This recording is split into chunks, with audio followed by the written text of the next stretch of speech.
Welcome to episode 2 of Chronically Jill, the podcast where I, Jillian, also known as the Fibro Rebel online, will tell you all about my life with chronic illnesses, bring you more fun facts about fibromyalgia, and tell you the story of someone's day-to-day life with chronic illnesses. My pronouns are she, her. This is an independent podcast, which I am recording in my kitchen. We have a lot, and I mean a lot of animals and kids, so if there is occasionally barking in the background or other noises, like my kids, please understand. I will try to edit them out, but since I'm still figuring all of this out, please be patient with me. There is a pretty good chance that this episode is going to contain explicit language, so be prepared for that.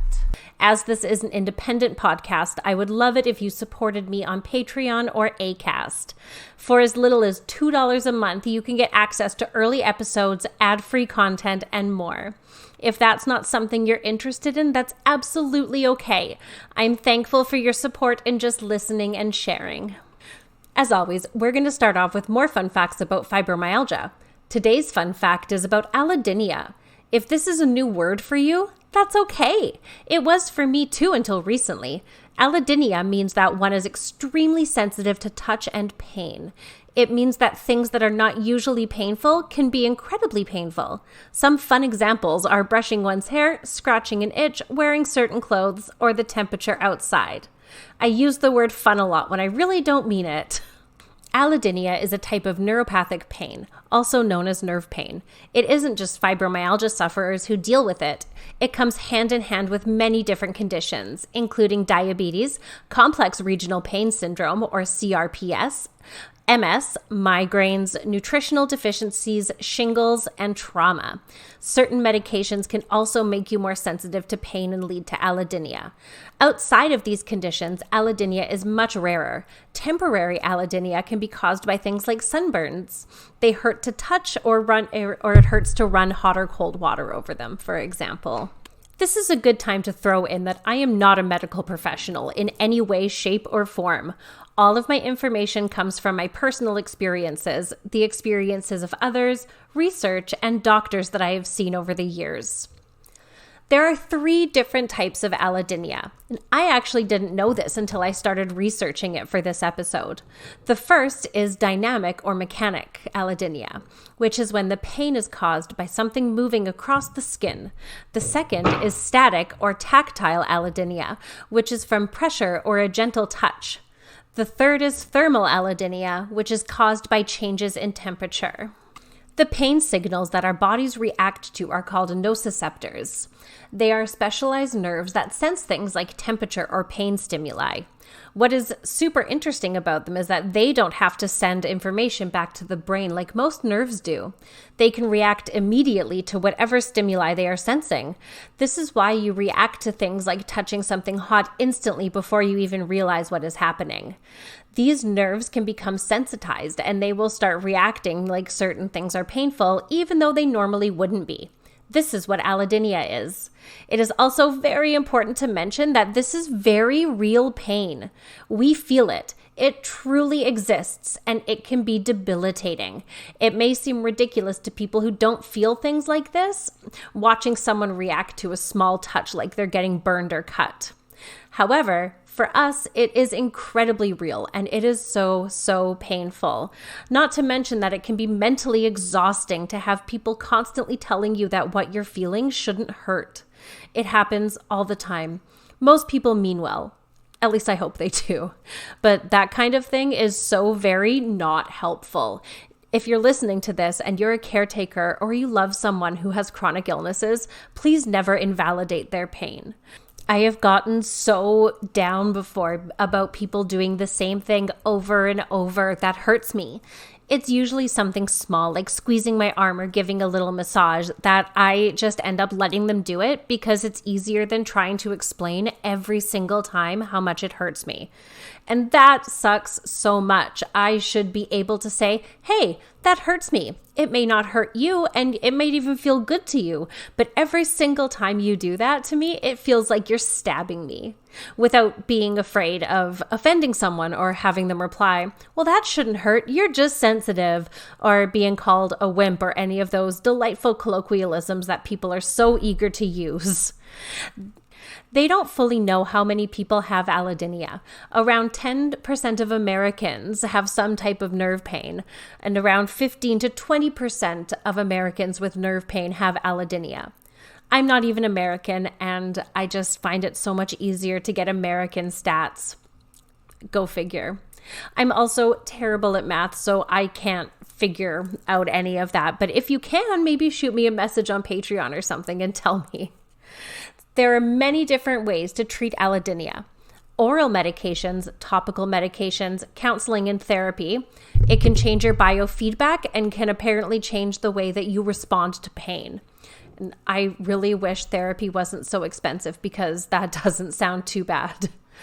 Physiotherapy, nerve block injections, and finally, in extreme situations, spinal cord stimulation surgery.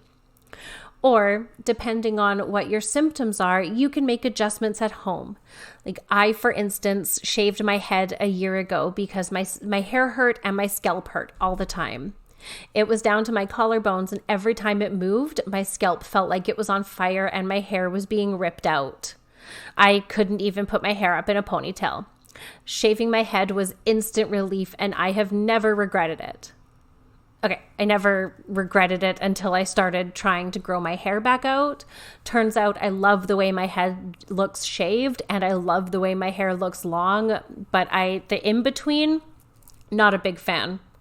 That's why I have so many wigs until it gets too hot to wear them like it is now.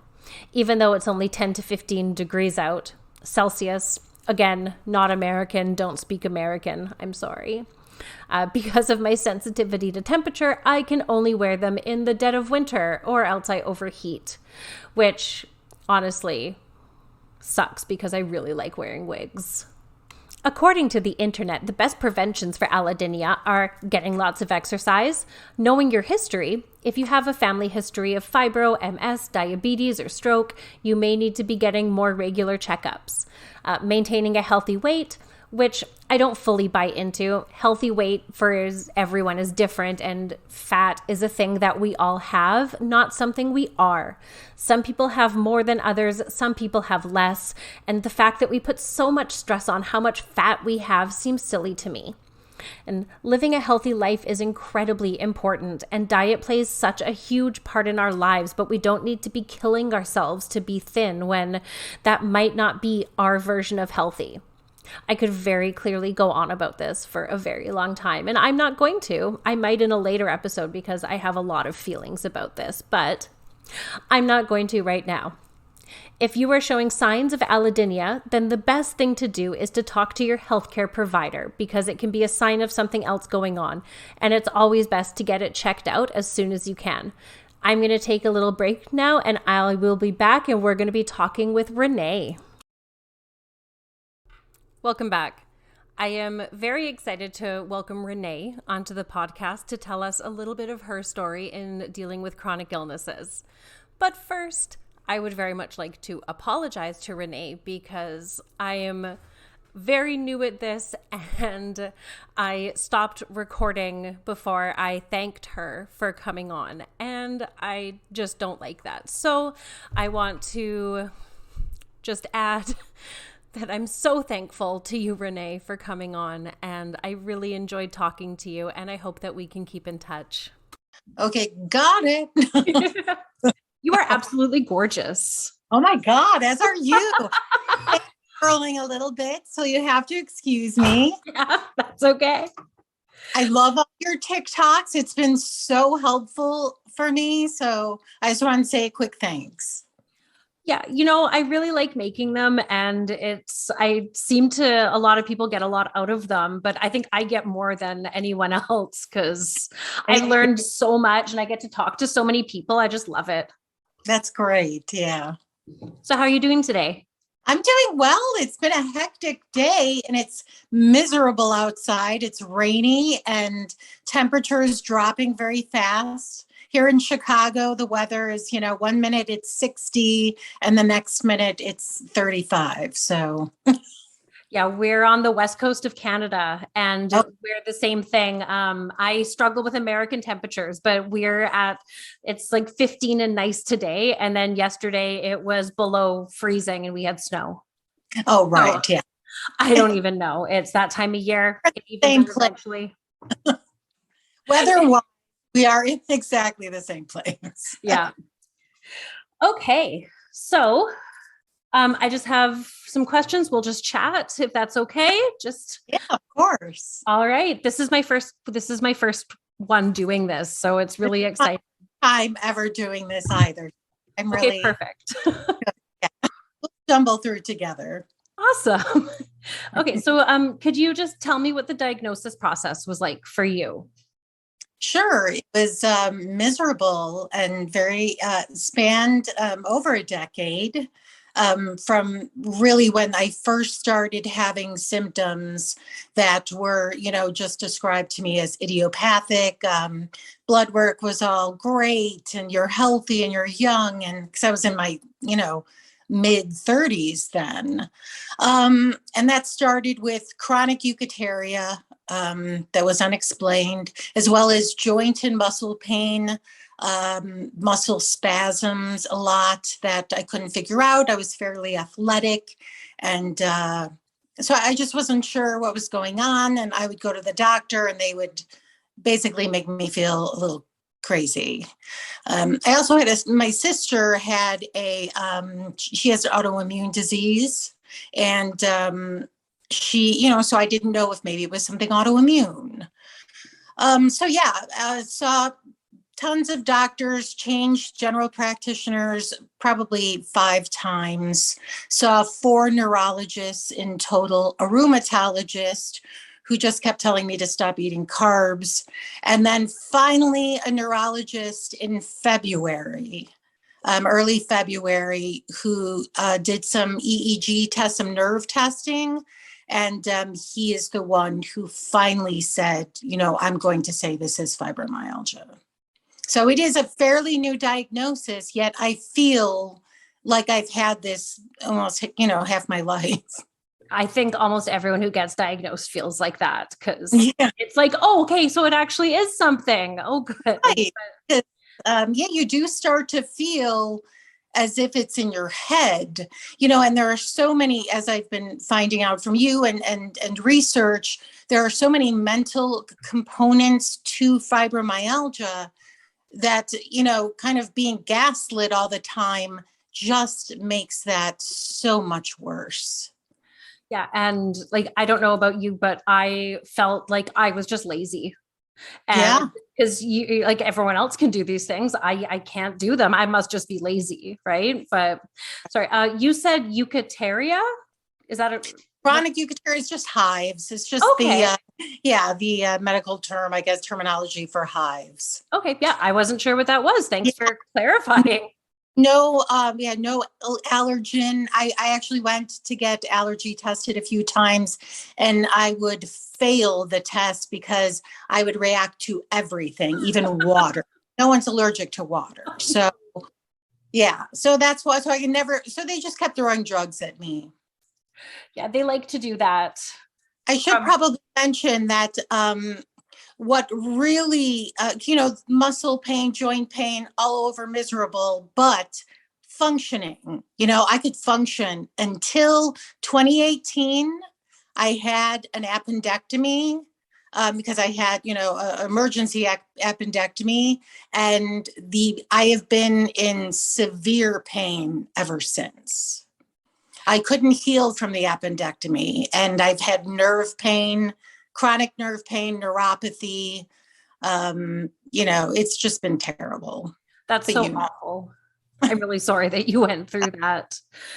And have you healed from it now, or is it still an ongoing issue? no, I'm on a lot of gabapentin, tons of gabapentin that dulls, takes the edge off of the nerve pain. And now I'm seeing a physiatrist who is supposedly a fibromyalgia guru. I'm not feeling very hopeful, but trying anyway. And she put me on Cymbalta. Okay. And that helped with a lot of the depression and the anxiety.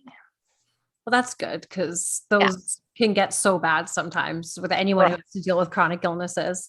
Walk me through what like a day is in your life dealing with all this. Okay. I work full time in an office 3 days a week and then home 2 days a week. So generally, my boss he knows about a lot of my issues, so he allows me the flexibility I need. If I'm not having a great morning, just work from home, try to come in another day. Oftentimes, like I had a flare up over Christmas that just knocked me.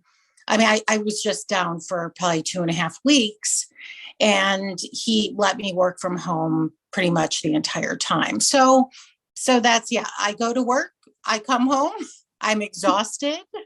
I try to get in some exercise, either by taking a walk or I've been going to physical therapy. So I do some physical therapy exercises if I can. I just try to do as much as I can, even if it's not very much at all. Yeah, that's one of the things I say all the time is that you can only ever do your best and it changes constantly. And That bar is never in the same place. no, and because I know I get like down on myself when I'm like, oh, well, yesterday I did all this stuff and I can't today. That means that just today's awful. But no, it's not. It's, you just got to roll with it sometimes and Yes, figure it out. So you had talked about what medications you were on. So are you still on the gabapentin? yes, I am. After the surgery, to finally get me to where I wasn't in just terrible pain to where I can function, they had me on like 900 milligrams of gabapentin. And then after a while, I was able to go down to 300 milligrams.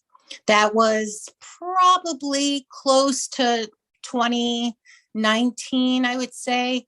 I'm on 1800 milligrams now. Oh my goodness, that's so much. It's terrible. I have awful side effects. So that's why they're starting me on the Cymbalta to try to wean me down from the gabapentin. Yeah, I was on 900 mils of gabapentin for almost a decade, and suddenly I randomly started getting side effects from it. Nothing else changed, like my routines didn't change, my diet, medications, nothing, and suddenly it was making me faint and pass out. I ended up in a wheelchair for an entire summer just because I couldn't walk. Right. And without fainting. And they thought there was something else going on because I had been on gabapentin for so long. And then finally they were like, oh, maybe let's stop this. And just everything got so much better. And I was like, oh, because it was great for so long. I didn't understand. But and I think it's one of those things. Some people have great results on it and some people just don't. Right. But I've been getting used to it. It's so quickly. And I think I was on probably about 900 prior to my flare in December. And she had me double the dose in order to get me, where I can function and I wasn't able to walk without a cane. Mm-hmm. Still trying to work and do, kind of just live my life as I could.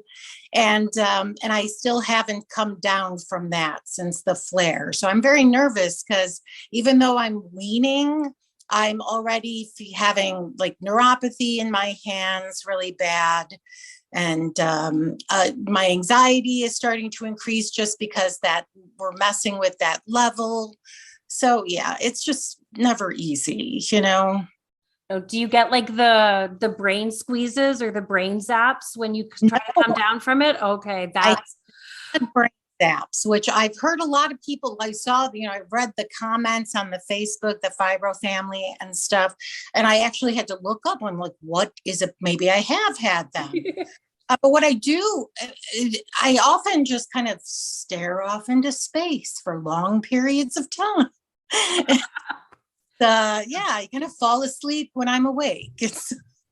Yeah, I didn't the brain zaps when I weaned off of it. It was the worst thing. And like I've quit a lot of things in my life. I was a former addict. I've quit doing hard drugs. I've quit smoking. I've quit drinking. Gabapentin was the hardest. Oh my gosh. And like just it felt like there was. It is actually an absolutely awful idea and it can be very dangerous. Please do not do this. It is not recommended. Hands around your brain, just squeezing it all day. It felt. Like cold Ugh. turkey? Pardon me? Because fainting spells, did you have to go off cold turkey? I weaned down still, but because I was feeling so awful, I did it quicker than my doctor wanted me to because I knew that it was what was causing the problems and I didn't want to spend 6 months weaning off of it. So I accelerated it, which probably not the best idea, but random disclaimer. It is actually an absolutely awful idea and it can be very dangerous. Please do not do this. It is not recommended. You said you would use a cane before. How's your mobility now? Do you still use a cane sometimes? When I have a bad flare up, it usually hits me in my lower extremities. And I mean, not that I don't have pain in my shoulders and terrible headaches and neuropathy, but it's in it's my legs. I can't, walk properly. In order to lift my leg, the weakness is there, the constant pain. To like get my leg on a bed, I just like pull my pant leg, learn little things, little tips to do to just kind of help us get by. But yeah, that was probably one of the worst flares I've had.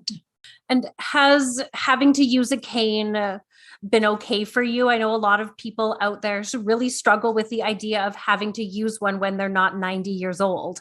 And is that something you've experienced or gone through? Probably if I were younger, being 52, I just don't give a crap anymore. I don't give a fuck. I mean, I've gotten to there are things where and maybe it's because I work in the construction industry. I'm usually the only woman in a room. I was at a meeting today with 15 men walking around a plant, this and that. So if I had a cane, maybe they would hold my bag. I don't know. I don't feel bad at all. I really don't. But I do understand why that would be an issue for a lot of people. And it just breaks my heart, It's one thing that you don't need when your health feels like it's failing you and your mental health feels like it's failing you. To have to feel self-conscious on top of that would just be, a lot. Yeah, I've been using one on and off since I was 25. And when I was first having to, I think I just started avoiding the people who I knew were going to ask me, because you start to pick up on who is going to talk to you. But it was always like really old people and like the elderly. They would come up and they'd be like, "You're too young to need that." I'm like, "No, I'm not." Like, I can't walk. What do you want me to do? My mom is 78 and she would be one of the ladies asking you that because she just has no filter anymore. Yeah. And I've never really been bothered with people asking me about things. I've used walking aids for over a decade on and off. And I would always have kids come up and ask me why I need it and stuff like that. And their parents get horrified. And I'm like, no, they're interested. Yeah. They're wondering, they want to learn something. I'll teach them. I don't mind. And so many people are like, teach your kids to not ask people about their disabilities. And I'm like, no, we should, because if you teach them to ignore people like that and to not question it or learn about it, it makes that divide bigger, I think. And yeah, totally. Okay. So sorry, I totally my iPad turned off and now my dog's barking. They're always barking. I have so many animals. Okay. So you're a parent. You said your kids were in their 20s now? Yes. Okay. And when they were growing up, did you have any of the issues that you have now, or was it kind of smooth sailing until they were adults? No. Issues that I have now, just, no reason for it. I divorced when my boys were relatively young, and my mom was struggling at the time, so we kind of moved in together. So, which was invaluable to me, because then on those, days or weekends where I didn't have any for no reason, or I couldn't get out, but we don't know why. She was there to help me, and I was very lucky in that regard. Yeah, that's so good. I know I was a single parent for a really long time, and my mom was amazing and just so helpful. And I hope if my kids ever have to deal with something like that, I'll be there for them too. Here. Are you married now? I am. I just got married in September. Really? Yeah. To my high school best friend. Yes. Okay, tell me a little about that. It doesn't have a lot to do with chronic illnesses, but I need to know. That sounds awesome. Very tumultuous story that would take probably a week to go through it all. But we have been we were friends in high school, and then we had a brief romantic involvement when we were in our 20s. We reunited in our 30s and lived together, and then broke up in this horrifying way. And then we just finally kind of got our shit together. And I mean, honestly, my mental health has struggled so much that he is an even keel kind of person. Husband. It's been very difficult for him with my highs and my lows. It's maybe they should have a podcast. Yeah, I'm the exact same. I'm an emotional person. I lead with emotion, and my husband does not. Oh, yes. And but I've been with people like my first husband and everything. We were both emotional people, and that doesn't work out because we fight. Yeah. Because I'll get escalated now, and my husband's like, "No, we're okay. We're gonna talk." But I've been with people who would just escalate with me, and no, it never ends well. It's nowhere, absolutely nowhere. Yeah, that's so cool though. I love stories with him. He's an excellent writer, and I keep telling him, like, when are you gonna write our story down? And he's like, maybe one day, dear. Just humor me. Okay. And how has your chronic illnesses affected your marriage, your home life? Because you guys seem to just be settling, and like not settling for each other, like settling into a married life. Right. Wrong. He's been aware that, for the past 15 years, especially, I have been struggling. He's been with me to doctor's appointments. He's sat with me and cried when I've, gone to yet another doctor who told me to stop eating carbs or lose weight, when that would solve all of my problems and and he's been with me when I've been so emotional over that stuff that I, felt like I was losing my mind. It's been very hard on our relationship, and but I'm a good gal, and I'm not having these terrible lows and struggling. I'm a really good partner, and I'm hoping that that's maybe why he's stuck around, because he's a good one. Yeah. Well, love is love, and if they're willing to stick with you through stuff like that, they're a keeper. Well, and that's what it's about, right? I know I would stick, by people that I love. That's the sickness and a health thing, Yeah, absolutely. And I know my husband's the same way. It's really hard sometimes. And I've talked to some people and they're like, oh, it doesn't really affect our relationship that much. I'm like, I think you're a little delusional, because there's no way it doesn't. Right. Like, I disappoint my family constantly. And it's really hard because I'll wake up in the morning and I'm good. And I'm like, yeah, we're going to go to the park today. We're going to go after lunch. I just have stuff to do. And then I do the stuff and I'm done.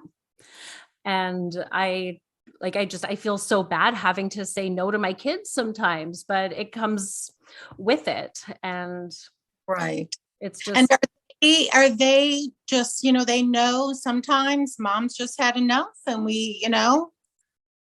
yeah. And it's hard. And because I don't want them to have to deal with that.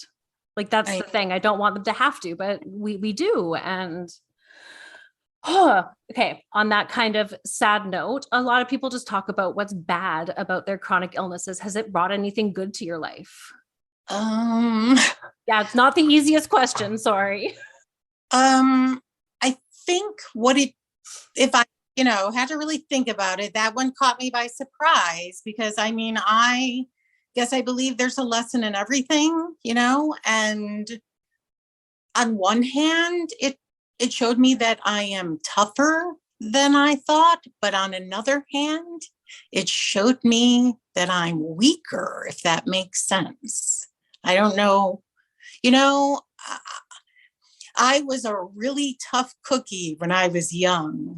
So the fact that I am kind of a kind of lovey-dovey emotional lump of flesh now is not it's not I would not have picked that, for my future. I would not have said, oh, that's me in the future, because I was very strong. But, being in pain, you get very tired and it wears your resolve down just a little bit. But I do think that I'm optimistic and hopeful, and maybe I wouldn't be those things if everything was perfect all the time. That was like a beautiful answer. I like that. Was it? Yeah, no, it's good. It's not an easy question. It doesn't exactly spark joy, but also did my younger sister, who was 6 years my junior, she was chronically ill from the time she was 9 years old. And I was supportive of her and I loved her, but there was nothing I could do to help her. And it gives you this feeling of helplessness. And so when I started having a lot of these issues, and then, basically having chronic pain and now having a name for that, I understand a lot more from her perspective. And that feels good. It feels like another connection that I have with her. That's really nice.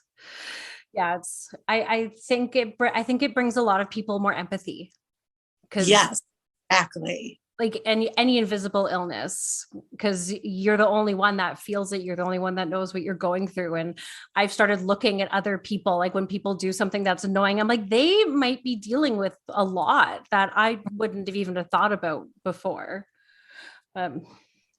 So do you ever feel like alone or isolated? I do, especially during the pandemic with lockdown. Well, like everyone did, but a lot of my friend group carried on as normal, and I was very protective of not only my own health, but of my mom's health. I needed to be, I'm basically her caregiver. So if she needed me, she doesn't live here, but she lives close by. And if she needed me, I needed to be able to spend time with her without being worried about getting her sick. So I did feel isolated, and I do feel isolated from my friends. I'm sorry. Sometimes I can't speak. And like, they drink, I don't drink because I'm on all this medicine, and they can stay out really late and stay up, and I leave by 9:30 because I'm exhausted or I'm falling asleep on their couch. So there is like an isolating element about all of this beyond the pandemic. I just don't have the energy. No, I hear you. My friends all live at least an hour away from me because we moved way out to the suburbs to be able to buy a house, and they're all closer to the city still. And they're all just having babies now. And my youngest is 7. And it just, it just keeps people apart a bit, but I hear you. It's at least, it sounds like you've kept some of it going. So that's really nice. Oh, yes, we do. I see them. I think it's just been difficult for them to, I think they thought I was like making an excuse. I mean, I don't want to go home and go to bed because I'm bored, or it's not, I'm not trying to be offensive. I'm just done. And I think until I had, a name for what this is, they just thought, oh, she's, why is she so tired? Yeah.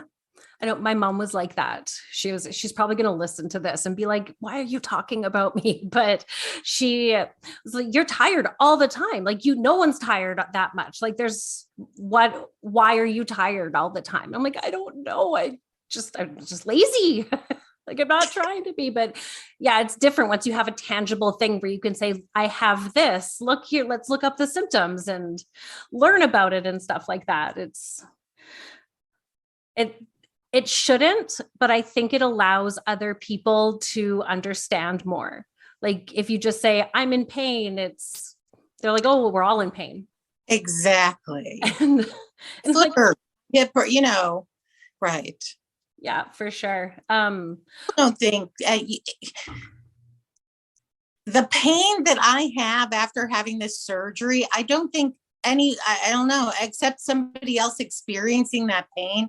I don't think my friends can get it, because I never thought that I was going to be dealing with this for the rest of my life.